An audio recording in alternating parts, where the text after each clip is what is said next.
Pierce, thank you for having me on. And having had a surprisingly civil debate at Oxford University with my brother Cenk, I'm actually going to excuse his hyperbole of calling Jews Nazis and stick to the facts, because you were right, Pierce. In your discussion with Daniela, stop she should have smearing Jews. No, Cenk, Cenk,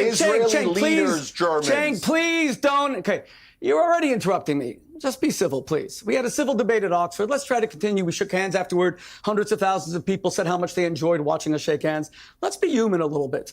I'm going to do what you said, Pierce, and stick to the facts. Number one, Cenk just said that Israel killed so many more civilians that were killed on October 7th. 45,000 Britons died in the Battle of Britain when the Luftwaffe and Hermann Goering, bombed London, Northampton to smithereens.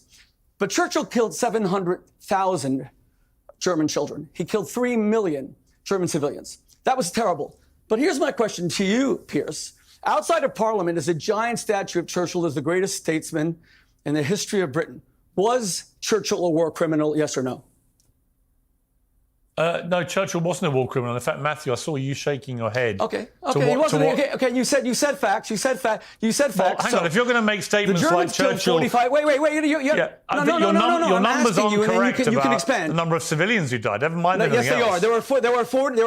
There were 3 million German civilians killed by Britain and by the United States. There were 70,000 Japanese killed on a single day in Hiroshima and then Nagasaki. Half of them were children, 35,000. Was Harry Truman a war criminal? Was Roosevelt a war? If you are prepared to say, Pierce, based on facts and based on what Cenk just said, that the proportion of civilians to combatant deaths determines whether you're a war criminal. And by the way, Churchill killed 5 civilians for every 1 German combatant. The United States in Fallujah killed 4 civilians in Fallujah in Iraq for every 1 terrorist Iraqi combatant.